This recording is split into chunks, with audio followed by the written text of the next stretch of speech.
বোলপুর তৃণমূল কংগ্রেস কার্যালয় থেকে নির্দেশ দেওয়ার পর কাউন্সিলররা কেউ পৌরসভার কাজ করছেন না। তারা এই অভিযোগ তুলে তৃণমূলের জেলা কার্যালয়ে তালা মারল বিজেপি। ঘটনার জেরে এলাকায় চাঞ্চল্য ছড়িয়ে পড়ে। ঘটনাস্থলে পরিস্থিতি সামাল দিতে পুলিশ পৌঁছয়। বিজেপি কর্মীদের বক্তব্য, দীর্ঘদিন ধরে এই পার্টি অফিস থেকে নির্দেশ দিয়েছে অশান্তি ছড়ানোর জন্য। 2021-এর ভোট পরবর্তী হিংসা আমরা ভুলিনি। বিষয়টা হচ্ছে এই পার্টি অফিসে তালা মারার এইটাই কারণ, একটা কোনো ওয়ার্ডে, এই পৌরসভার আন্ডারে কোনো ওয়ার্ডে একটাও কাজ হচ্ছে না।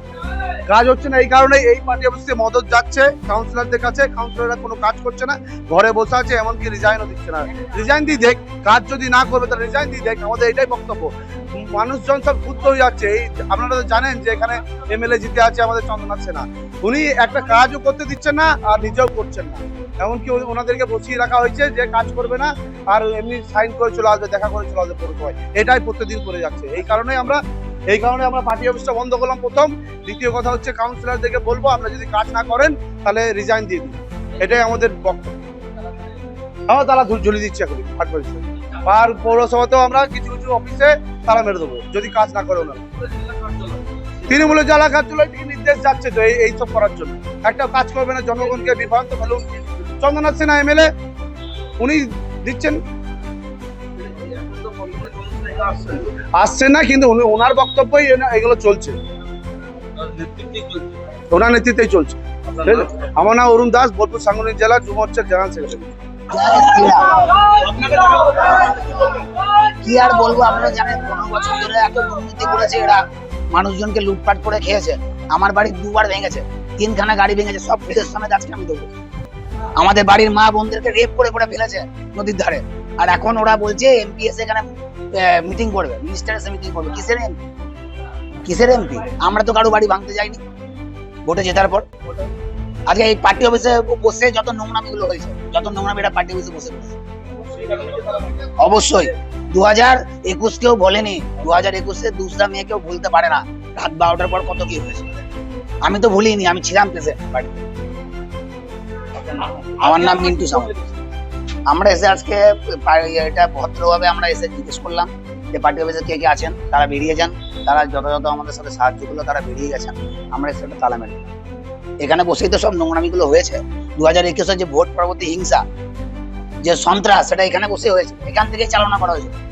আর যদি প্রমাণ লাগে তার প্রমাণ আমি দিতে রাজি। আমার কাছে সিসিটিভি ফুটেজ আছে আমার বাড়ির ভাঙা।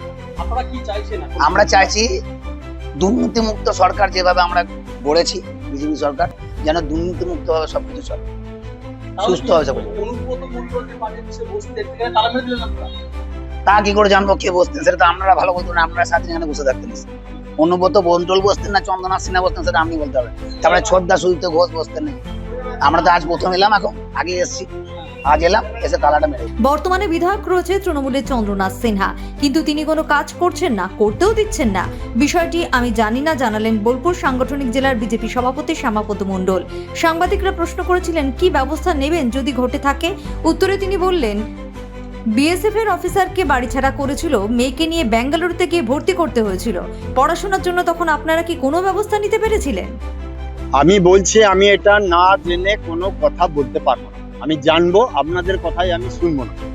আমি আগে জানবো, আপনারা বললেন, আমি খোঁজ খবর নেবো, তারপর ঠিক আছে। এই ধরনের ঘটনা ঘটে থাকে, তার কি ব্যবস্থা?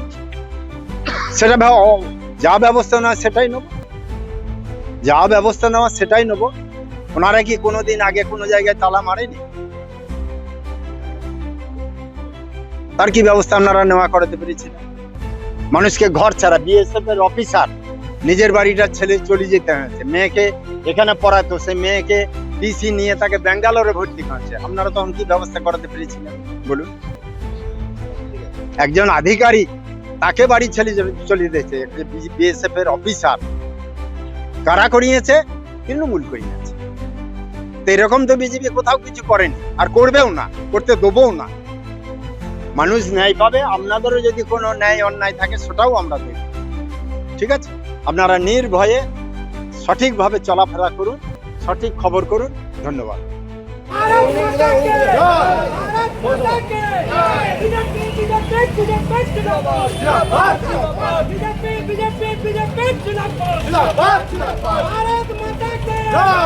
भारत माता की जय।